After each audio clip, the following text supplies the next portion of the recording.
Hello and welcome to APM Research, the End Times, Revelations and Prophecy Part 3. In this video, Sandra will be showing you more from the Book of Miracles and focusing on comets. One Conscience, Jason and myself will be breaking down these cyclic events from recorded history and showing other informations that relate to the construct, its workings and mechanisms with references to various cultures. You will also see evidence that all civilizations were very well aware of the construct's mechanisms in ancient times and planned for these destructive events. You may even be surprised to find that giants, titans and even dragons actually existed, and it's possible they may return. For such is the nature of this realm, a realm that demonstrates that the cycles of compression and expansion actually have the capability to affect all life forms, as well as its electromagnetics playing a big part in DNA construction. All yours, Sandra.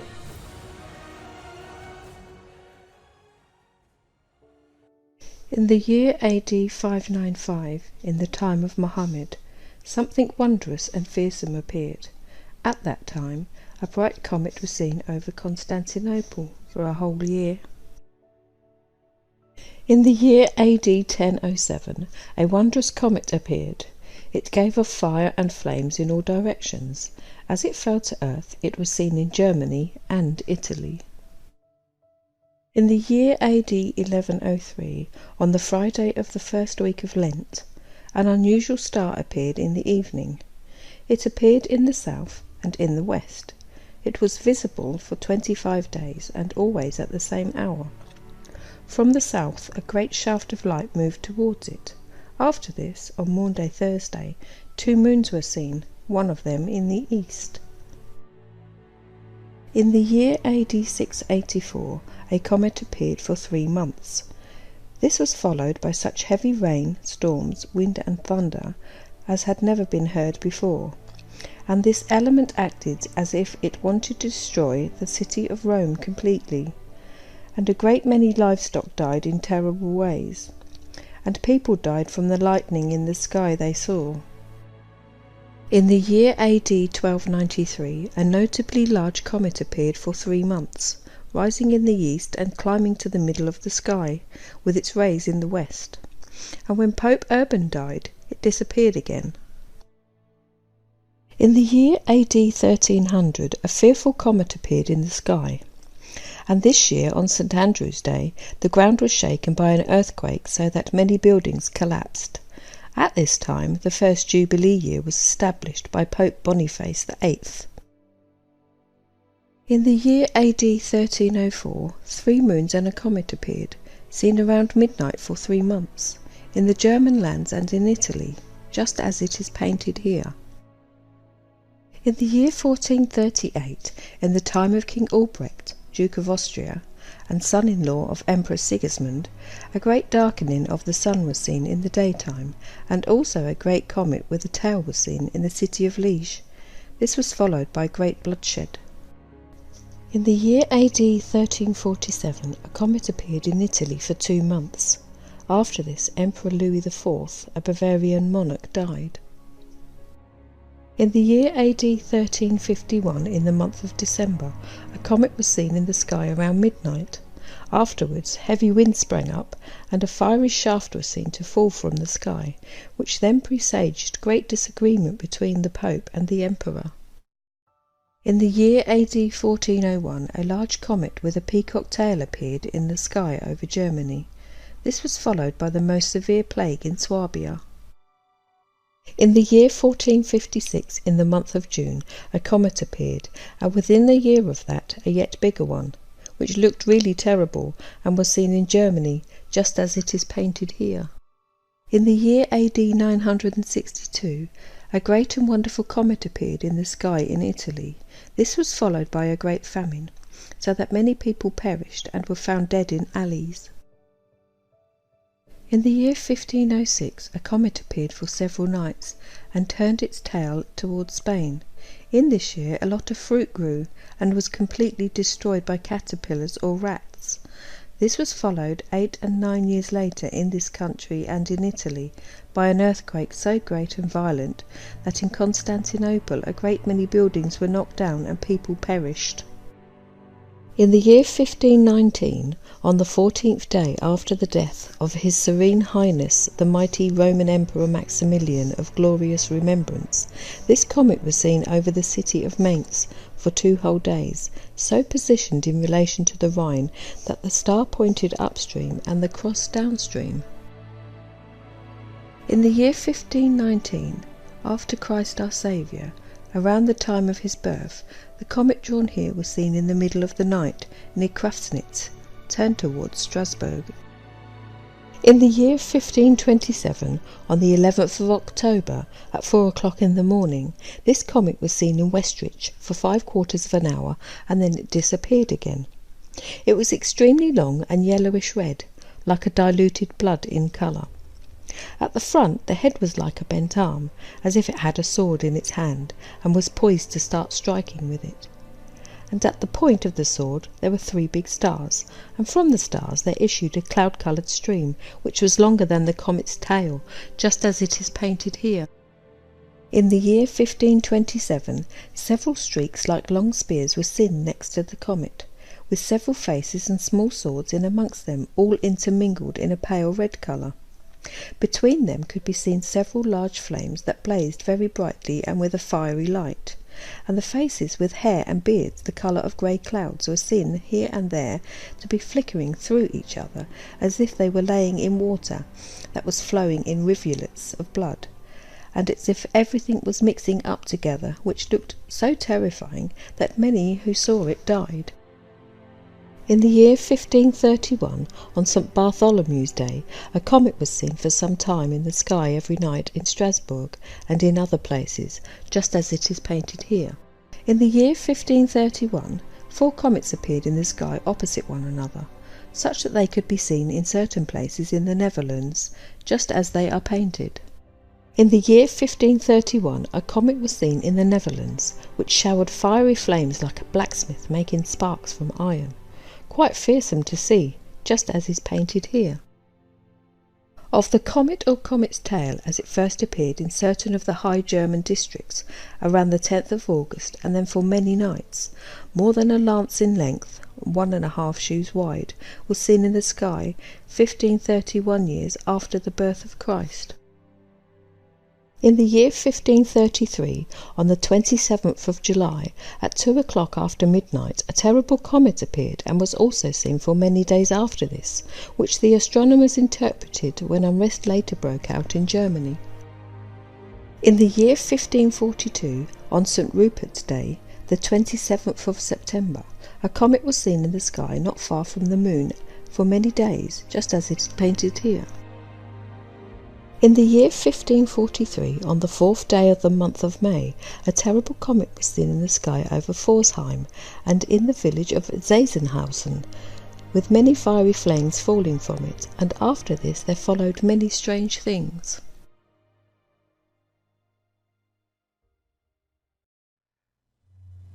Let's take a look at Nibiru and educate ourselves on what's really going on with this piece.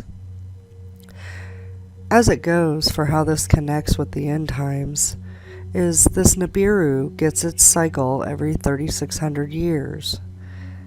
It is said that this celestial is greatly magnetic and will affect our world magnetics. It is to cause a pole shift, which then will cause great disasters in our realm.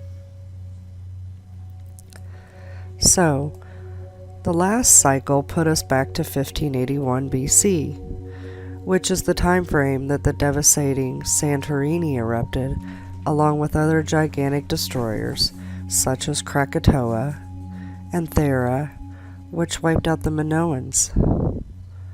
This also takes us to the time of the Exodus. This is where Moses comes into play, parting the Red Seas. Exodus 10:21 says, "Then the Lord said to Moses, 'Stretch out your hand towards heaven, so that a great darkness will spread over the land of Egypt,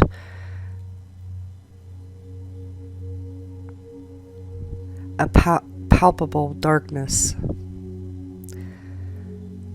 So, we see that Moses is active during the Nibiru cycle. During that time, the earth suffered great cataclysms. It is recorded that a celestial body appeared in the heavens, a new comet they called it, causing the eventual disappearance of the glacier layer.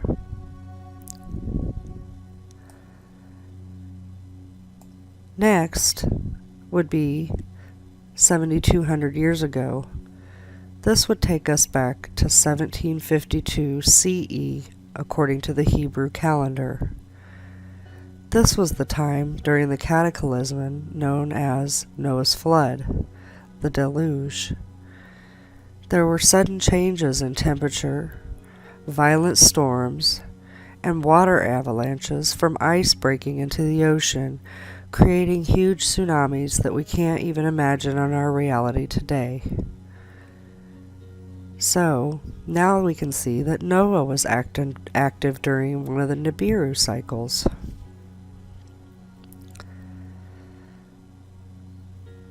So let's dig a little deeper into some ancient histories of this cycle and the pieces that are affiliated with it, as well as the effects.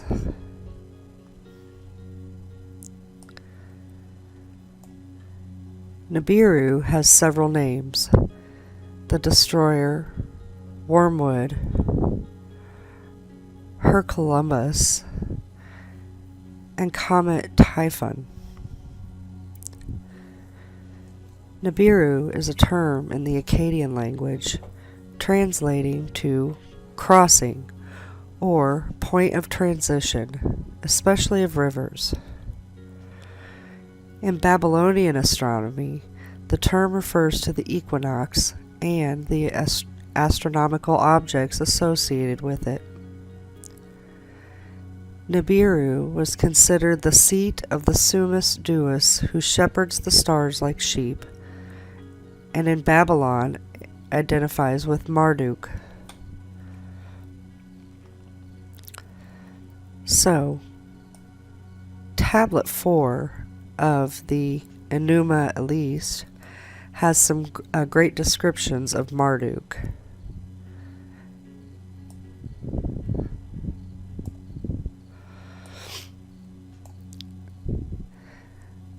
They prepared him for a lordly chamber. Before his fathers, as a prince, he took his place. O Marduk, thou art chiefest among the great gods. In thy power shall it be to exalt and to abase. None among the gods shall transgress thy boundaries. O Marduk, thou art our avenger. We give thee sovereignty over the whole world. But as for the god who began the rebellion, pour out his life. Then set they in their midst a garment, and unto Marduk their firstborn they spake, May thy fate, O Lord, be supreme among the gods, to destroy and to create. Speak thou the word, and thy command shall be fulfilled.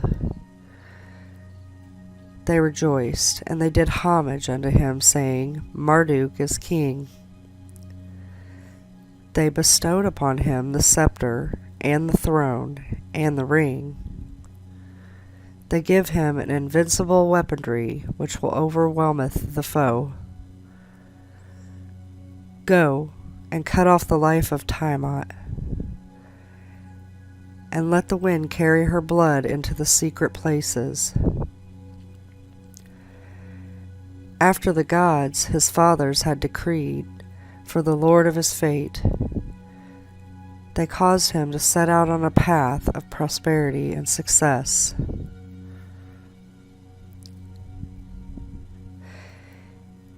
He made ready the bow. He chose his weapon. He slung a spear upon him and fastened it. He raised the club in his right hand, and he grasped it. The bow and the quiver he hung at his side. He set the lightning in front of him. With burning flame he filled his body. He made a net to enclose the inward parts of Tiamat. The four winds he stationed so that nothing of her might escape: the south wind and the north wind, the east wind and the west wind. He brought near to the net the gift of his father, Anu. He created the evil wind and the tempest and the hurricane, and the fourfold wind and the sevenfold wind and the whirlwind and the wind which had no equal.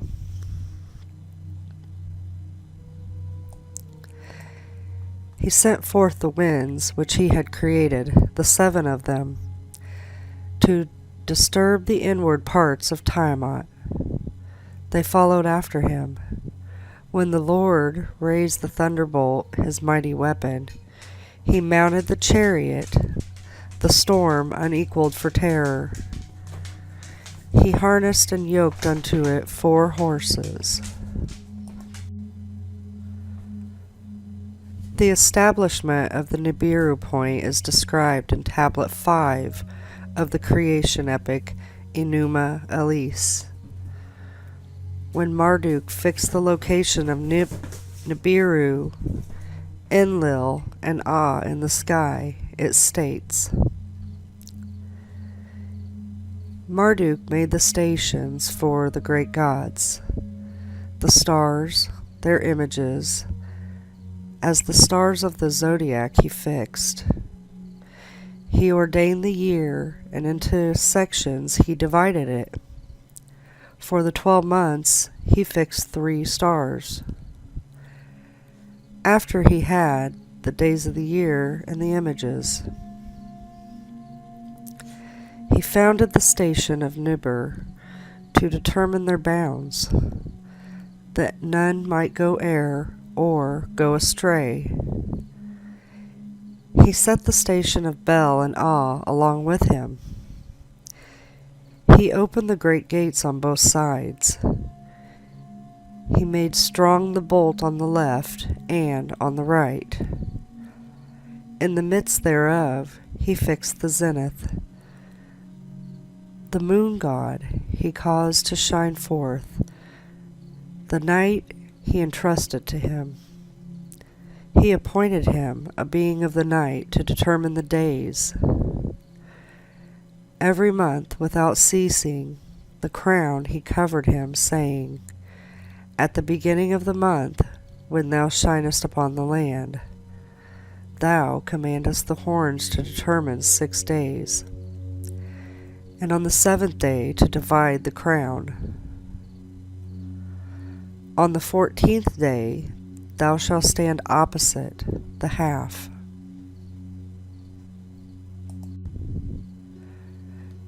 Nibiru, which is said to have occupied the passageways of heaven and earth, because everyone above and below asked Nibiru if they could not find the passage.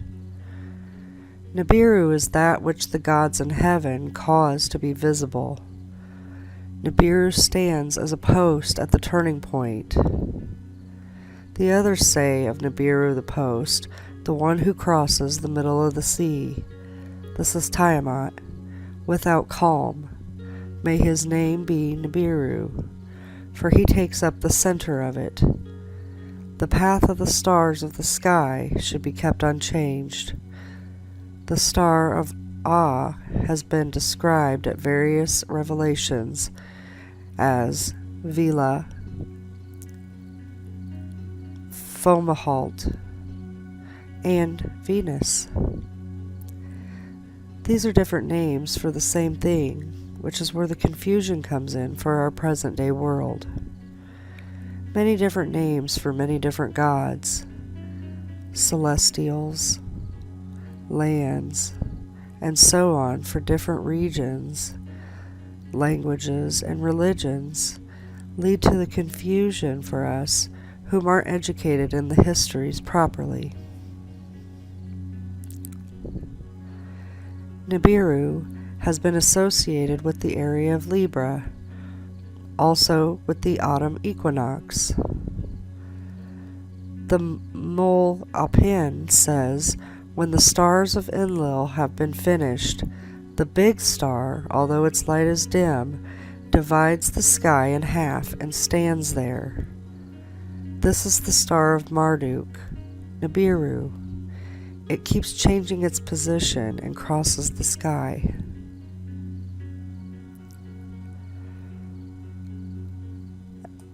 A little bit of Tablet 7 of the Enuma Elish gets into the many different names and titles of Marduk. This is more of the same as I mentioned earlier about the names changing and us not being educated on the fact that many names for one story is creating a confusion amongst our present times. Some of the names are Asari, the creator of grain and plants. Asaru Alim, who is revered in the house of the council. Asaru Alim Nuna, the light of the Father who begot him. Tutu, who created them anew. Ukina, the life of the host of gods.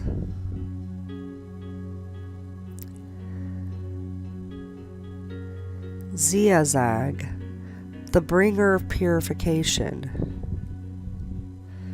Sagzu, founder of the assembly of the gods, knows the heart of the gods.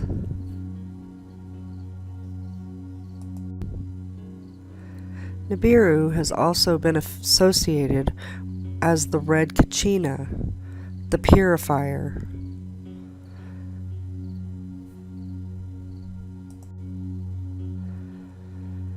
Now let's look at some of the Bible verses that speak of wormwood and the effects on our world. Revelations 8:11 and 12 say, "The name of the star is wormwood. A third of the waters turned bitter like wormwood oil, and many people died from the bitter waters." Then the fourth angel sounded his trumpet, and a third of the sun and moon and stars were struck.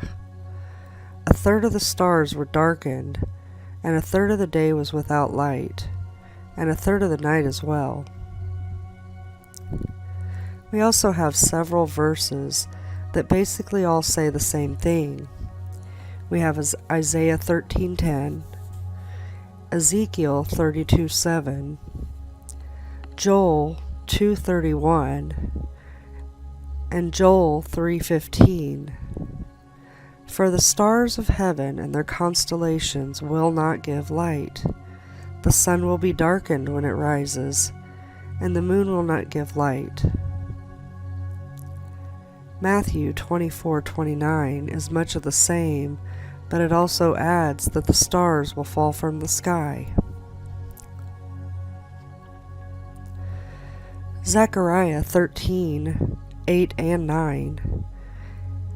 "And in all the land declares the Lord, 2/3 will be cut off and perish, but a third will be left in it.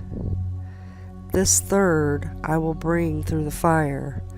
I will refine them like silver and test them like gold.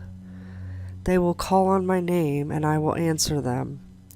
I will say, 'They are my people,' and they will say, 'The Lord is our God.'" Revelation 6:12 says, "And when I saw the Lamb open the sixth seal, there was a great earthquake, and the sun became black like sackcloth of goat hair, and the whole moon turned blood red."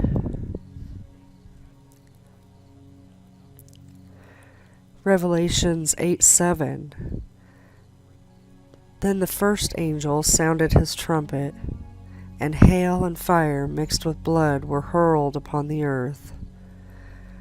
A third of the earth was burned up, along with a third of the trees and all the green grass. Revelation 9:15 says, "So the four angels who had been prepared for this hour and day and month and year were released to kill a third of mankind." Revelations 9:18, "A third of mankind was killed by the 3 plagues of fire, smoke, and brimstone that proceeded from their mouths." And Revelations 12:4, "His tail swept a third of the stars from the sky, tossing them to earth. And the dragon stood before the woman as she was about to give birth, ready to devour her child as soon as he was born."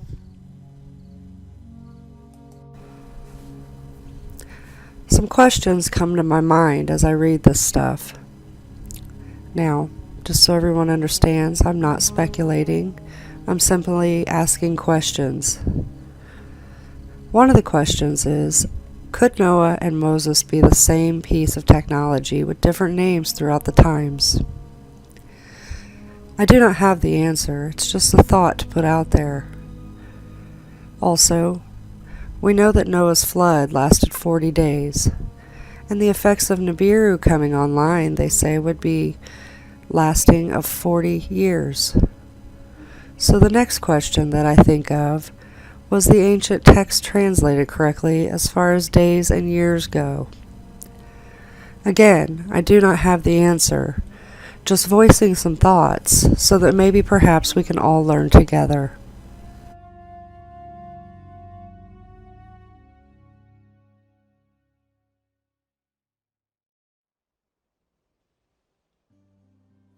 Ragnarok, the epic final battle in the Norse mythology that brings about the end of the world. Gods fighting giants to the death. The sun goes dark and the earth is consumed by the fire from whence it came. It's the total opposite of the creation myth. During creation, the earth was formed from fire and ice, and the gods defeated the giants for supremacy. Ragnarok is a reversal of this previous time, where events unfold in opposite fashion. The word Ragnarok itself comes from 2 parts, Ragna and Ruk. Ragna means to conjure or to bring forth. Ruk has several meanings, but the one I find most significant is origin. To me, Ragnarok means back to the beginning, a reversal of the mechanics of the realm, and a pole shift. It is said that when Ragnarok has been completed, a new world will be born. The cycle will begin anew. Many ancient cultures spoke of cyclical time. This fits the APM model and coincides with our research. It is not an end to things, but a gradual return to a beginning stage to start anew. The winding and unwinding of the cosmic clock springs is how Walter Russell put it. Walter clearly figured out the realm's workings and embraced it in his work, which fits in with the APM model. Timed mechanisms and events, it approaches that time. The unwinding cycle, which brings cold, as this is the expansion stage highlighted in our previous End Times 1 and 2 videos. Our ancestors knew very well how this works, and it's APM's goal to rediscover all this lost knowledge and put it back into its original context as best we can. Everything has cycles, from the beating of your heart to the cycle of your breath. From planting to harvest or night to day, these rhythmic cycles are everywhere. So it is no surprise to find cycles in the workings of the technology that governs the nature of this world. I don't believe it will be a reversal of what we call time, nor a reversal of events so that we walk backwards through the steps we have previously taken, but rather a reversal of processes that brought us to this point, being as gradual as the events that brought us to today. As for time itself, one can only wonder. The Hopi stories available to us describe this next phase as the forever time. What that ultimately means is beyond my ability to decipher. It falls into the realm of what I consider to be prophecy, and prophecy is always rather vague. We will have to wait and see. Prophecy, to us, is ancient knowledge passed down from many generations that gives us clues and knowledge in relation to how this realm truly works, and leads us to be aware of the destructive events that are in its cycles. We are supposed to remember all of this, which is why various calendars existed. They marked the time to know when the events were going to take place. Very predictable events you can find very accurately with devices such as the Antikythera mechanism. APM's research has helped reveal what our world truly is, and reinforces the fact that there is a creator. The glory is a technological glory which was given to humanity to understand, to learn, and to embrace. We see no other conclusion now other than it is being hidden and suppressed, privatized and monetized, which, of course, enslaves humanity. This is not the Creator's wishes. We're going to take a closer look into the Antikythera mechanism in this clip, that hand-operated computer from ancient times that tracked not only the motions of our 7 major luminaries, but also cyclic events such as phases and eclipses.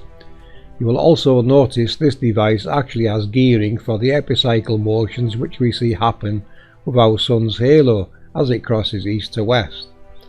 This motion was also captured by Sandra with her P900 as she demonstrated in a video. It is also very evident in time-lapse photography. Ptolemy also factored these in with luminary movements, a clear sign that the luminaries are attached to a device that is doing the moving.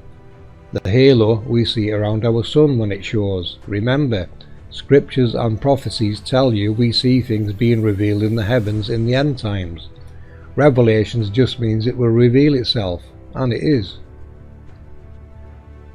I want you to take notice of these 2 parts of the Antikythera mechanism that relate to various lunar cycles. If you look, you will see they have a definite cycle to follow that gets to a certain point and resets.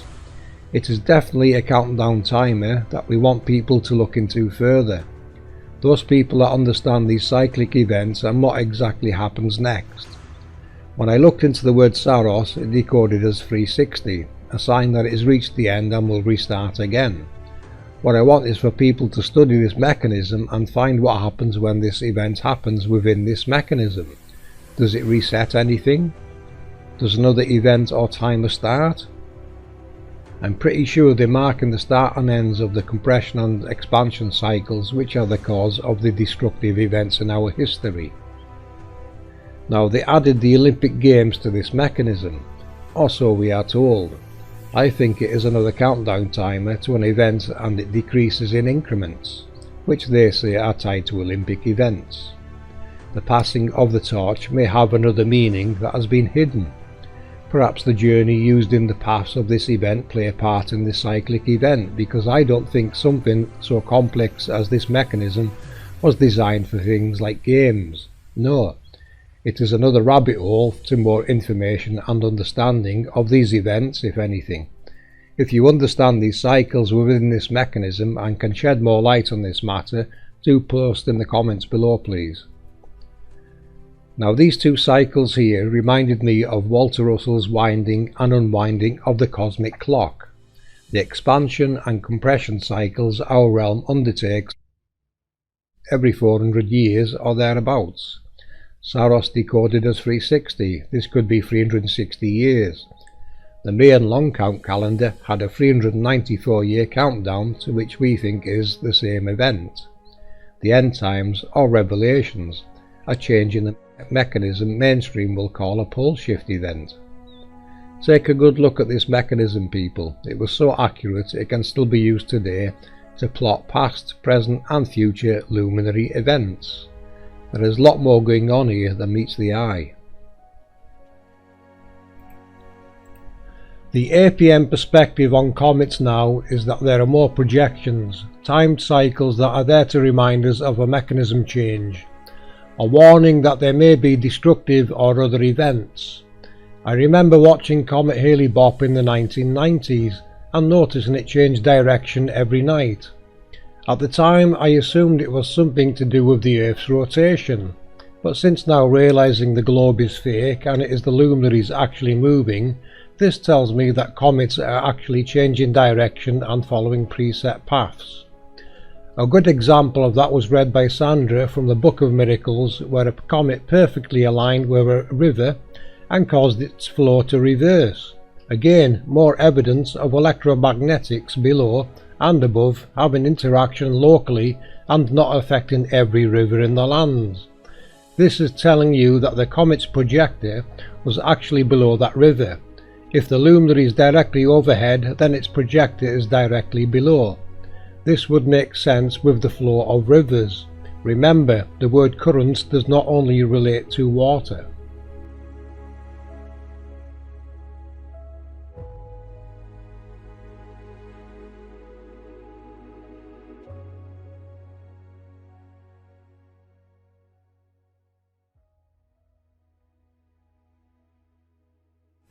This time, let's look at some of the flood events that our ancients recorded to have happened through history. In North America, the Hopi legend has two versions of the Hopi's emergence into the present fourth world. The prevalent one is that the spider grandmother caused a hollow reed to grow into the sky, and it emerged into the fourth world at Sipapu. The people then climbed up the reed into this world, emerging from the Sipapu. The location of the Sipapu is given as the Grand Canyon. The other version has it that Tawa destroyed the third world in a great flood. Before the destruction, Spider Grandmother sealed the righteous into hollow reeds, which were used as boats. On arrival to a small piece of dry land, the people saw nothing but water even after planting a large bamboo shoot, climbing to the top and looking about. Spider Grandmother then told the people to make boats out of more reeds and use the islands as stepping stones along the way. The people then sailed east until they arrived on the mountainous coasts of the fourth world. In either story, it finishes with the Hopi traveling to the extremities of the land in all directions, building cities and abandoning them as they went, leaving markings on the rocks to show they had been there. Far in the north was land of snow and ice, which was called the back door of the fourth world. This was closed to the Hopi. However, they did record that others came through the back door into the land. Eventually, the Hopi finished their migration and ended up at their current location in northeastern Arizona. We also have flood tales of the Saanich. These are nations from the north coast of the Gulf and the San Juan Islands, southern Vancouver Island, and the southern edge of the lower mainland in British Columbia. They called themselves the saltwater people because they lived from the bounty of the ocean and the land. Their summer homes were among protected bays and inlets of the Gulf Islands. Their winter homes were in Sonic, meaning emerging land, or emerging people since the time of the Great Flood.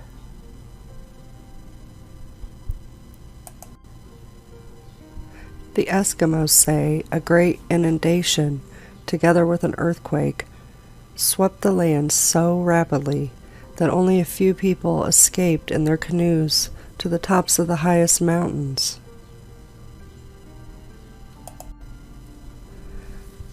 Other tales for North America include the comics people with the legend of Quinish, Anishinaabe with the creation story, Turtle Island, the Inuit flood legend, and the Nisqually with the beginning of the Nisqually world legend.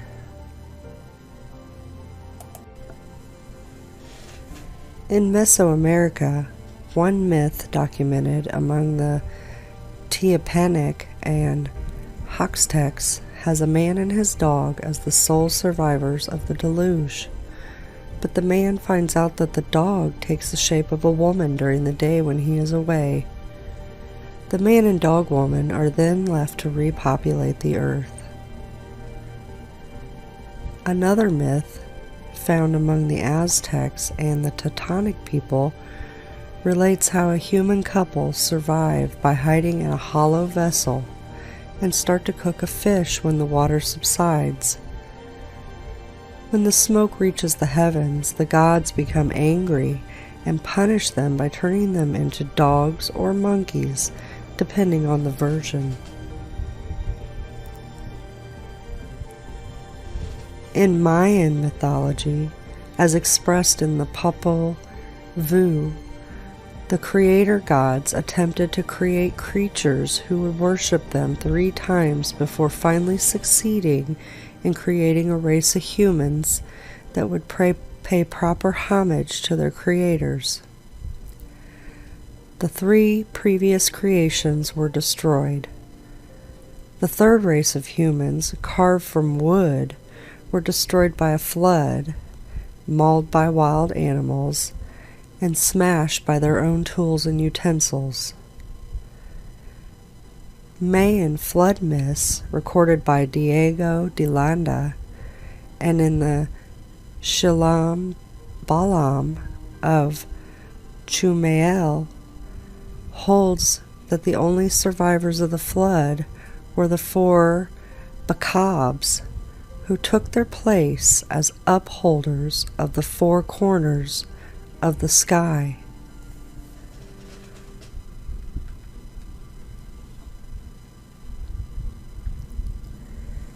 In Mesoamerica, a variety of reasons are given for the occurrence of the flood. Either the world was simply very old and needed to be renewed.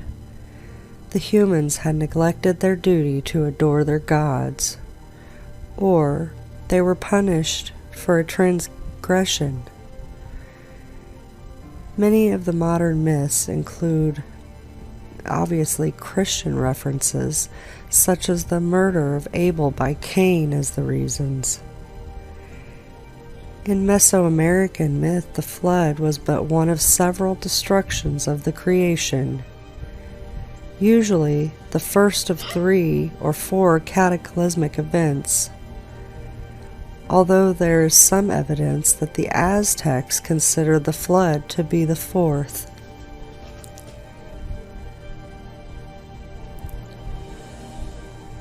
Also, in Mesoamerica, among the Nahue, which is the Aztec people, tell that there were no survivors of the flood and creation had to start from scratch, while other accounts relate that current humans are a descendant from a small number of survivors.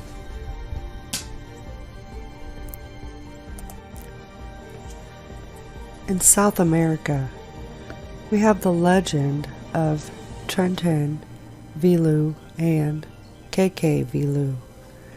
It is a Mapuche flood tale that tells the story of a fierce battle between 2 mythical snakes. Tren Vilu. Tren means related to the earth, and Vilu means snake. And the Keke Vilu. Keke means related to water, and Vilu, of course, snake. It gives an explanation of how the south of Chile came to have its geography. According to the Mapuche, these two snakes were originally the children of the most powerful Pillans, who were converted into their animal forms as punishment. Peripillion's son was turned into a huge snake, that would be KK, and Antu's son turned into a huge snake, and that would be Tenten. They were to be enemies, just as Antu and Peripillion were. KK was sent to live into the sea to help care for it with the water spirits, and Tenten was sent to live on Earth and help care for the Earth and to help humanity. Thus, these two snakes were used as an instrument through which the will of the ancient Mapuche spirit was fulfilled. It is said that after KK awoke from his years-long slumber, he became enraged because of the ungratefulness that men showed for every gift given to them by the sea, and thus used his fish-shaped tail to hit the water. With it began a great flood. Since he had the desire to punish humanity and to incorporate all terrestrial life to its dominions, KK ordered the waters to flood the valleys and hills and to bring all of its inhabitants to the bottom of the sea. Seeing Tenten that both humans and animals were desperate and that of men invoked her, and as by orders of her father she was the one who had to provide them with the wisdom and protection, she decided to help humanity. Thus, she helped the inhabitants and the animals to escape by raising them on her back and taking them to the hills. And she transformed into birds those who were trapped by the waters, so they could escape by flying. Those who were drowning into fish and marine mammals, one of them being the origin of the talking dolphin. And those who had already drowned in Sampal, which is mermen and mermaids.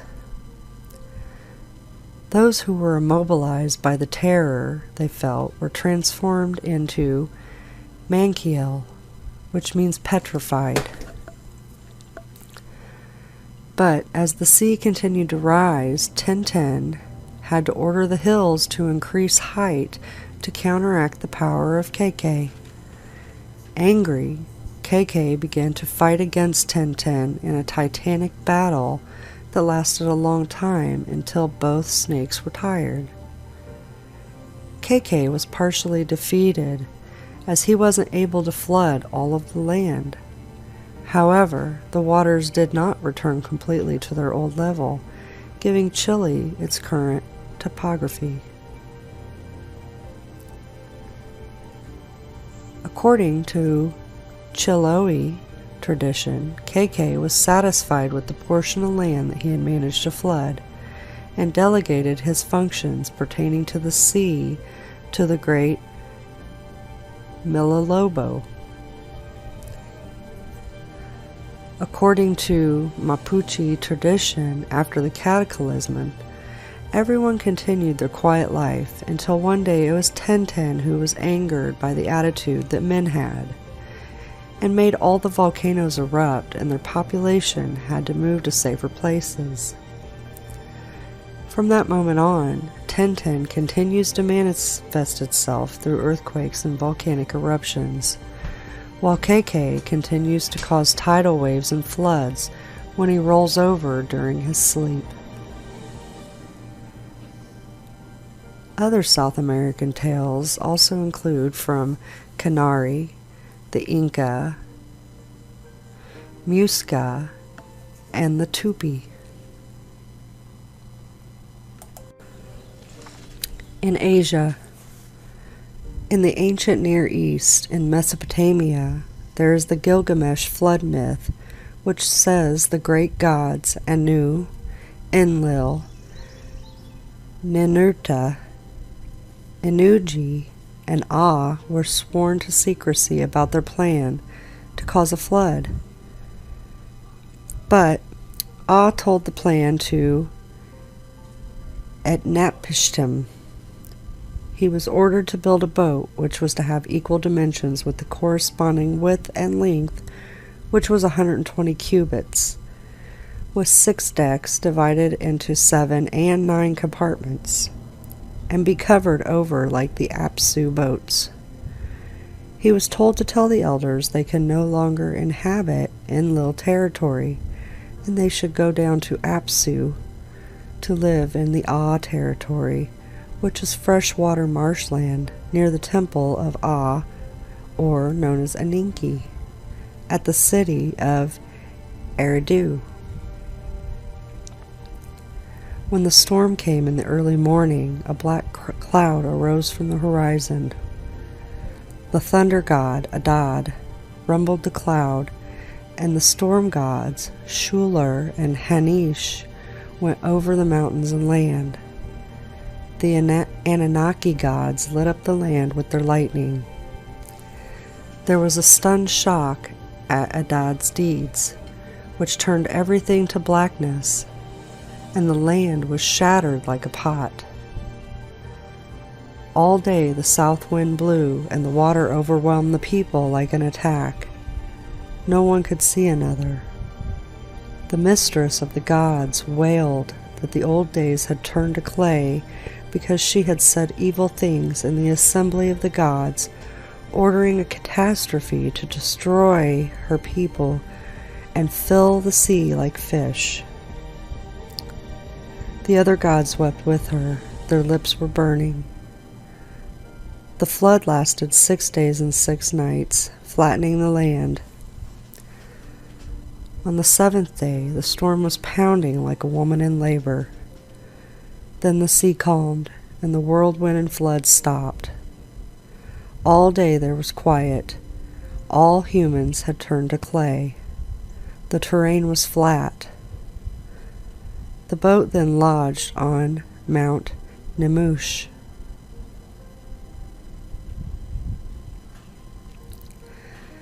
Other stories from the ancient Near East are the Sumerian creation legend, and in Abrahamic religions we have Noah's Ark, which we already covered previously, as well as the Islamic view of Noah.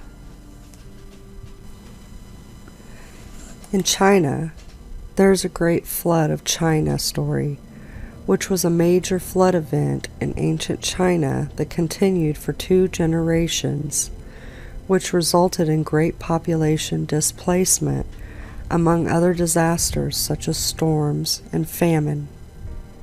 People left their homes to live on high hills and mountains. Dating has taken this event back to around 1900 BC, which is about 400 years after the Exodus event we discussed prior. The legend says it was during the reign of Emperor Yao that the Great Flood began.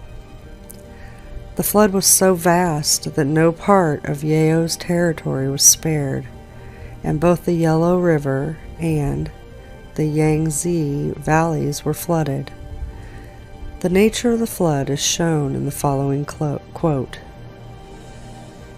Like endless boiling water, the flood is pouring forth destruction, boundless and overwhelming. It overtops the hills and mountains, rising and ever rising. It threatens the very heavens. How the people must be groaning and suffering. In India, we have an incarnation of Lord Vishnu as a fish. He forewarns Manu, a human, about an impending catastrophic flood and orders him to collect all the grains of the world in a boat. In some forms of the story, all living creatures are also to be preserved in the boat. When the flood destroys the world, Manu, in some versions, are accompanied by the 7 great sages. They survive by boarding the ark, which Lord Vishnu then pulls to safety. In Paluga, the creator god of the inhabitants of Andaman Islands sends a devastating flood to punish people who have forgotten its commands. Only 4 people survive, 2 men and 2 women. From the Philippines, we have Igorot. It says, when the world was flat and there were no mountains, there lived 2 brothers, sons of Lumawig, the Great Spirit. The brothers were fond of hunting. Since there were no mountains, there was no place to catch pig and deer, so the older brother said, "Let us cause the water to flow over all the world and cover it, then the mountains will have to rise up." The others from Asia include Korea, Malaysia, and the Decoded people.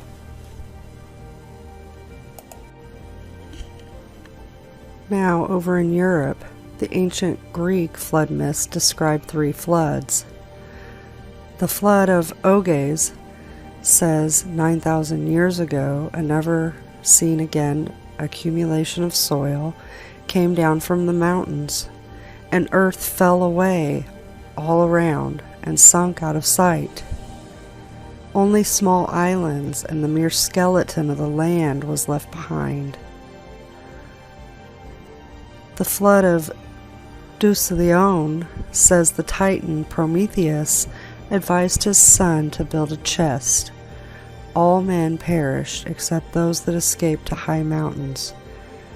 The mountains in Thessaly were parted, and all the world beyond Isthmus and Peloponnese was overwhelmed.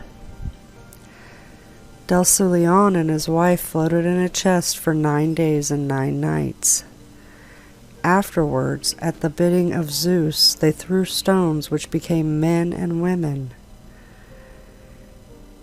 The Bibliotheca gives this as an etymology of the Greek Laos people as derived from the lost stone.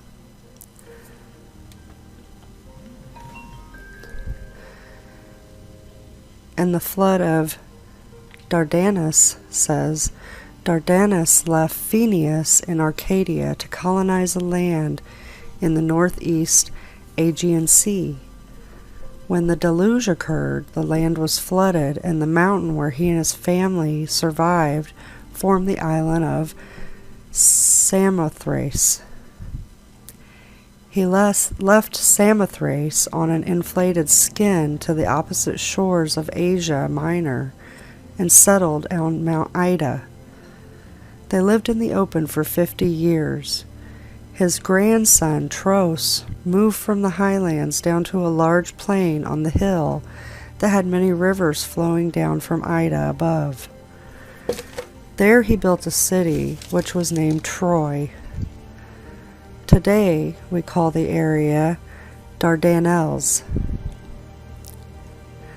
The Augean deluge ended the Silver Age, and the flood of Deucalion ended the First Bronze Age.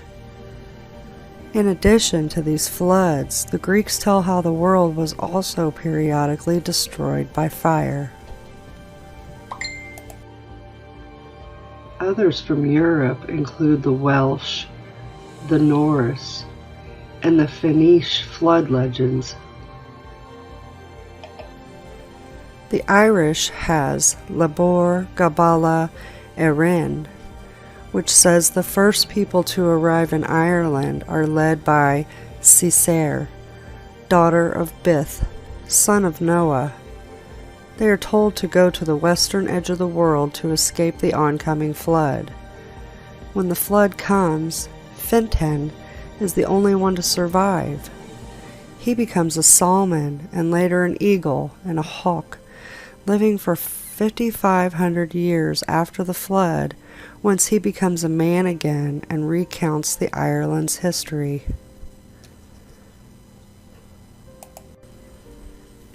Now we can move to the Oceania region. This would include Polynesia and Hawaii. In Hawaiian mythology, Nibiru was a man who built an ark with which he escaped a great flood. He landed his vessel on top of Mauna Kea on the Big Island. Nibiru mistakenly attributed his safety to the moon and made sacrifices to it. Cain, the creator god, descended to earth on a rainbow and explained Nibiru's mistake.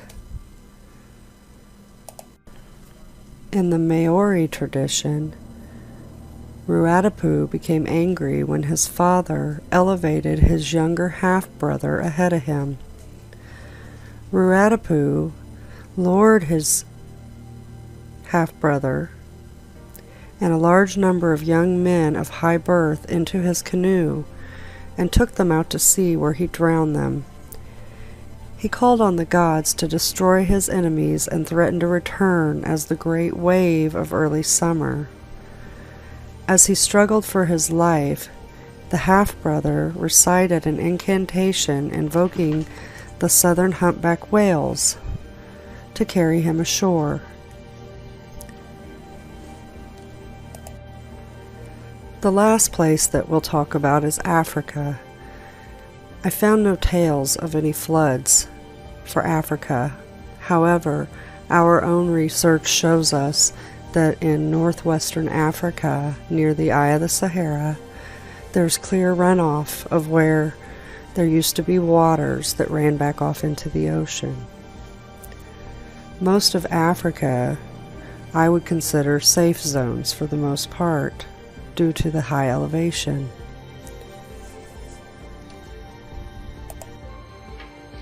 Now, let's turn our attention for a moment towards Japan. There are dots along the coastal hills of Japan, and these things are called the Tsunami stones. These stones are placed around 300 feet higher than the highest recorded wave. That wave was 127 feet high. These stones are centuries old and give warning to descendants to avoid the same suffering as the ancestors. The warnings from the past read, "Do not build any homes below this point. High dwellings are the peace and harmony of our descendants. Remember the calmity of the great tsunami." Other warnings say, if an earthquake occurs, go to high land in case they foreshadow destructive waves. So, as we can see, this recorded history of catastrophes and floods are not just secluded to the Noah story.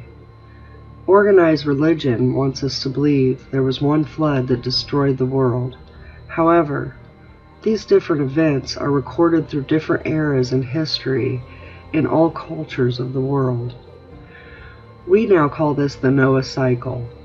Even today, there's an application mainstream is using called the NOAA Weather Radar, which provides us with weather, hydrologic, and climate forecasting for the United States and its territories, as well as adjacent waters and ocean areas. This cycle has occurred over and over in history, right around the 365 to 394 year mark. These events are the cause of mud floods, the disappearance of cultures through time, as well as changes to our DNA. As I have said before, this is not meant to cause fear, but to educate us on the cycles of Earth to enable survival, which our ancestors have told us repeatedly through the ages. High land is the way to survival. Let's talk a little bit about this map. This map was put out there by Ed Daves. He's an ex-CIA agent, and this is the map of what's going to occur with our world after a pole shift. So the first area we're going to look at is the red zones. These are our safe zones, which, as we can see, we have some in the United States, South America, Greenland, and part of Europe, and a little bit in Australia and New Zealand. Next, we'll look at the dark blue. This is where the coastal subsidence will occur. This will be in northeast Russia and the southern tip of South America. Next, let's look at the green. This is where landmass is submerged. This appears to be part of Ireland, Western Australia, southern part of America, along with the eastern side of Mexico, and the eastern coast of America and Canada. Next, let's look at where our hot and cold areas will mix. This will run through the United States, southern South America, and we'll have an area that runs up from Africa up through the middle of Europe, and we'll also have a little bit over in Australia. Next, we'll look at our flood-prone areas. That looks to be a lot of northeastern Europe, most of the UK, northeastern Africa, and northwestern Canada, as well as the broken up islands above Canada. Next, we have our loss of agriculture, which includes wheat, barley, rye, corn, sago, millet, rice, potatoes, apples, citrus, and grapes. These areas are going to include part of Europe, east and west, India, part of Australia, Canada, and a great deal of the United States, as well as South America. Next, we have more loss. This will consist of our livestock, horticulture, and agriculture. These items will include beef, dairy, pigs, sheep, coconut, cotton, hemp oils, peanuts, and sugars. Next, we will have new faults developing. What I noticed about these is they're running more of a north to south than an east to west. Next, let's look at the epicenters of new major volcanic and seismic activity. So we have up in northern North America. We also have Southern America, Mexico, Eastern South America, Southeastern South America. We're also going to have new activity in Iceland. We have activity in Europe and Asia, all across. We also have a major new epicenter for great activity, which sits right about where the area that I think there's one very large volcano that runs about 1,600 miles across and 1,600 miles north and south. So, an effect of all of this is going to be that new land is going to rise. We're going to have land that rises just west of America, quite a bit west of South America, somewhere near Easter Island or Polynesia. We're also going to have land that emerges southeast of Greenland, as well as the northwest of Europe. So, I hope that this information gives us somewhat of an idea of where is safe and where is not, and what we need to do to survive.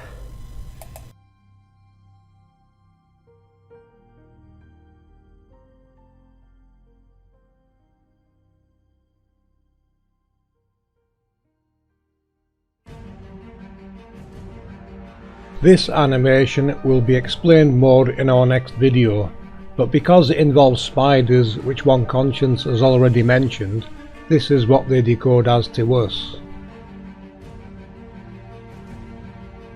Some of you may recognise these. If not, don't worry, our next video goes deeper with them. Now, Hopi prophecy and others have spiders and cobwebs in their cultures, and say we will see spiderwebs in the sky.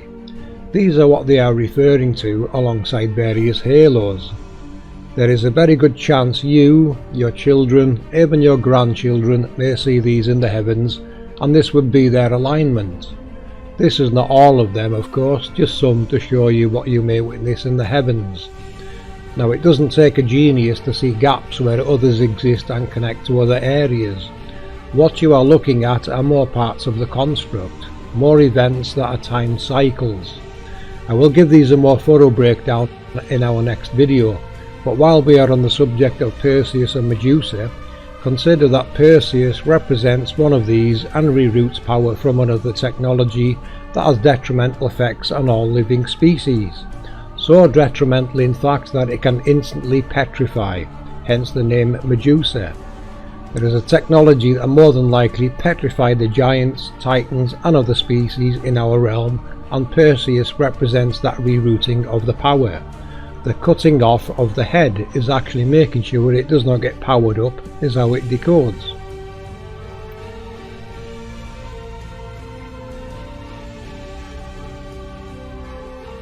Isn't that amazing, people? The story in the stars just happens to be perfectly demonstrated in the workings of the realm. The stars truly are a map of the events and mechanisms that take place in the underworld. Perseus repeats this story every 400 years, it seems. You can now see why there are many depictions, statues and the like of Perseus and Medusa. They have very real meaning when it comes down to knowing what these cyclic events are truly doing. Our ancestors everywhere knew this, of course.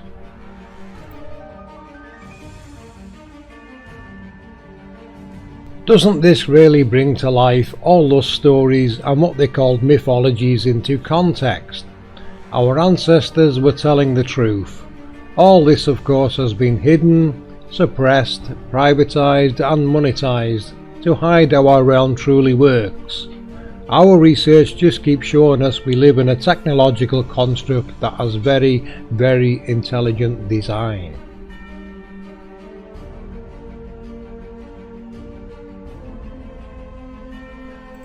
Take a very good look, people. This is an APM prediction. You will see these in the heavens at some point in the future.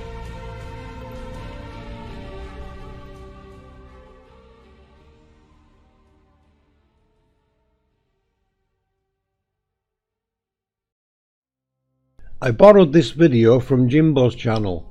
Feel free to shout out if you recognise anything in this video.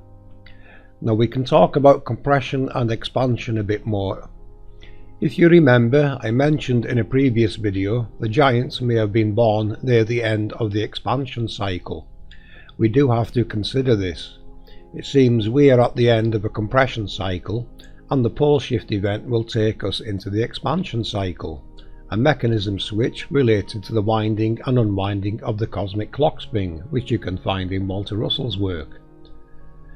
When this event happens, we would expect to see a comet and of course widespread chaos and destruction, which is what is explained in scriptures and prophecies, the wrath of God. These are merely warnings for us to understand. Beware the cyclic changes from this amazing construct mechanisms when they start up and make the needed changes to perform their mechanisms roles. It is part of how it works. We basically live on top of a very powerful and complex machine. Our ancestors were very well aware of this. You will have noticed the genetic changes in our previous End Times Decoded videos. New life forms can be created, and ones long gone may return. These beings may have been created during the pole shift event, which is basically a polarity switch. It may be so powerful it puts out a pulse like an EMP, which of course affects any beings in its path. Perhaps this is Medusa, turning living beings into petrified or crystallized rock instantly. These beings were petrified instantly and seemed completely unaware of anything taking place. Frozen in time, and they litter the landscapes everywhere. We are literally walking on giants and titans. Roger from Mud Fossil University also covers these, and you will find he already has DNA proof and is also very easily pointing out various parts of anatomy on some of the largest beings that lay on and within the ground. He will even show you a dragon in northwest Africa that is a few thousand miles in length. One Conscience and Jimbo have also found dragons on the landscape. There is even a reference to the green skin of dragons in John Dee's work, which relate to the West Gates. Dragons are also mentioned in the overlay I used with the world chakras in my first video on decoding this realm. I'll leave links below to these channels should you wish to look further. So those various faces mentioned in scriptures, the sets of 4 faces, they will be playing a part in the genetic makeup of various species. I would not be surprised if there is more information sealed below in the rooms the angel technology reside in, the technology that is responsible for the arts and acts of creation. A good look at Walter Russell's work will show you we are talking about electrocrystallization. If you look further into that process, you will find that some scientists actually made insects appear while experimenting. This was repeated and the same thing happened. Insects appeared. This would make sense when you think of plagues of locusts appearing from nowhere. It may very well have been a certain technology that switched on to do its role, and the insects were like a side effect. However you look at it, we must consider that technology of this type will be playing a big part in creation.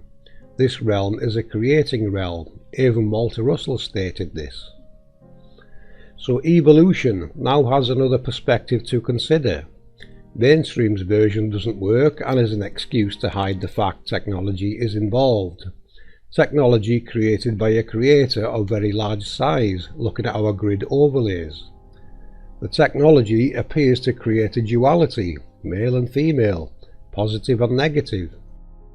It is always trying to balance nature.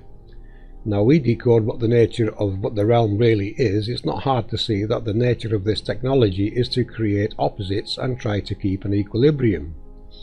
This is very, very intelligent design and explains what we see in scriptures very well. It has just been hidden for obvious reasons, for if humans ever had control over this technology, I'm sure you can see how dangerous it would be in the wrong hands. Technology that can petrify, cause quakes, tsunamis, destruction and such, not to mention growing your own gold, silver, copper, etc., which is also mentioned by Walter Russell.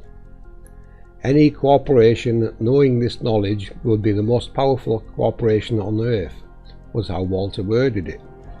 And here we are today, finding out the earth is flat, realizing that treaties have been put into place to stop you exploring, and everything that have been taught has been a lie.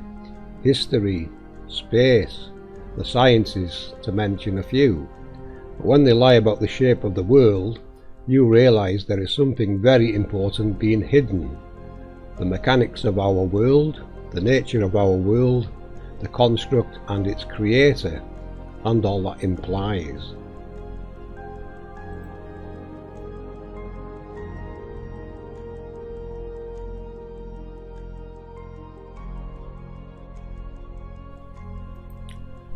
The APM model we are creating based upon our new understandings, research and decodings encompasses this information easily into our restructured view of the true world model. It makes perfect sense to us. This is the knowledge we were being taught in ancient times, and various pole shift events and other changes have slowly but surely eroded that information into the idiocy we are being taught today in our schools.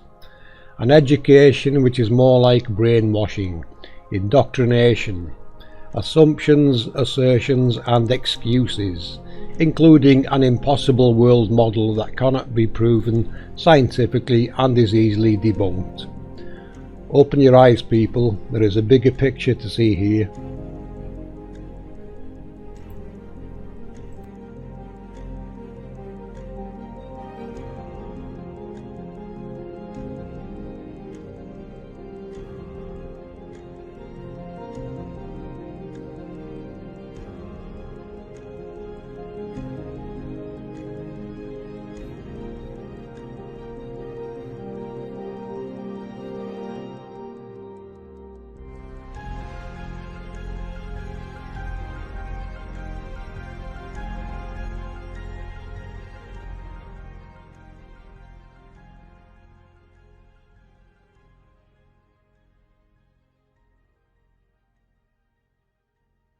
The Greeks and Romans believed that the appearance of comets, meteors and meteor showers were portentous. They were signs that something good or bad had happened, or were about to happen. The arrival of a comet could herald the birth of a great figure, and some people have even argued that the star in the sky, which the Persian Magi followed to Bethlehem to see the newborn Jesus, was actually a comet. In the spring of 44 BC, a comet that appeared was interpreted as a sign of the death of Julius Caesar following his murder. Caesar's adopted son Octavian, soon to be the Emperor Augustus, made much of the comet which burned in the sky during the funeral games held for Caesar. This portentous event was frequently celebrated in the ancient sources. In his epic poem, the Aeneid, Virgil describes how a star appeared in the daytime, and Augustus persuaded people to believe it was Caesar. Augustus celebrated the comet and the death of his father on coins. It did help to be the son of a god when trying to rule the Roman Empire, and many examples survive today. The Roman historian Cassius Dio referred to comet stars occurring in August 30 BC. These are mentioned as among the portents witnessed after the death of the Egyptian queen Cleopatra. Experts are not entirely sure what it means when Dio uses the plural term comet stars, but some have connected this recorded event to the annual Perseid meteor shower. Though it retains an ancient Greek name, we now know that the arrival of the Perseid meteor shower every August is actually the Earth's orbit passing through the debris from the Swift-Tuttle comet. The meteor shower is named for the Perseidi, who were the sons of the ancient Greek hero Perseus. Perseus was a legendary figure with a fine family pedigree. He was the mythical son of Zeus and Argive princess Dana. Perseus earned himself a constellation after a number of epic adventures across the Mediterranean and Near East that included the frequently illustrated murder of the Gorgon's sister Medusa. Another of Perseus's celebrated acts was to rescue the princess Andromeda. Abandoned by her parents to placate a sea monster, the princess was found by Perseus on a rock by the ocean. He married her, and they went on to have 7 sons and 2 daughters. Skywatchers believe that the constellation Perseus, located just beside Andromeda in the night sky, was the origin of shooting stars they could see every summer, and so the name Perseidi stuck. In Christian tradition, the Perseid meteor shower has long been connected to the martyrdom of St. Lawrence. Laurentius was a deacon in the early church at Rome, martyred in the year 258 AD during the persecutions of the Emperor Valerian. The martyrdom supposedly took place on August 10th, when the meteor shower was at its height, and so the shooting stars are equated to the saint's tears.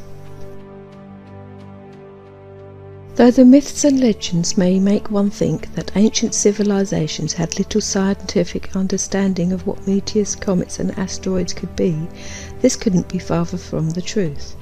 The early astronomers of the Near East, those who created the Babylonian and Egyptian calendars and astronomical data, were by far the most advanced in antiquity. And a recent study of ancient cuneiform texts has proven that the Babylonian ability to track comets, planetary movements and sky events as far back as the first millennium BC involved a much more complex geometry than had been previously believed. So what you have seen is how we connect all these events into worldly cycles. There are many parts of the very large mechanisms of the underworld, the technologies that are responsible for the creation and movement of luminaries, the stars, and pretty much most of nature's processes. The Creator's glory is a technological glory.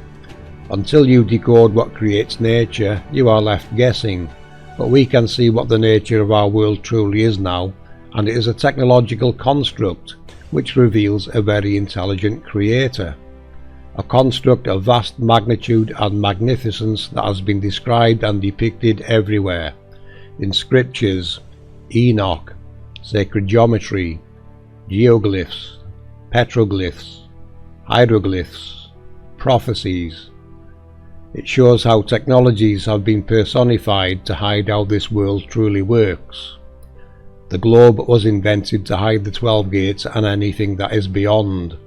We have seen how politicians use the construct's destructive cycles to fool the unwary.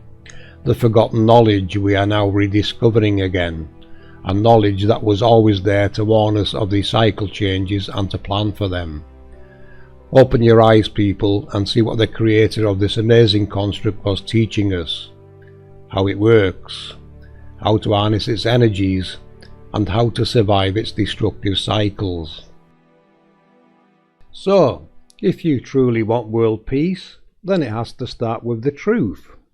The truth about who we are, where we are, and where we live.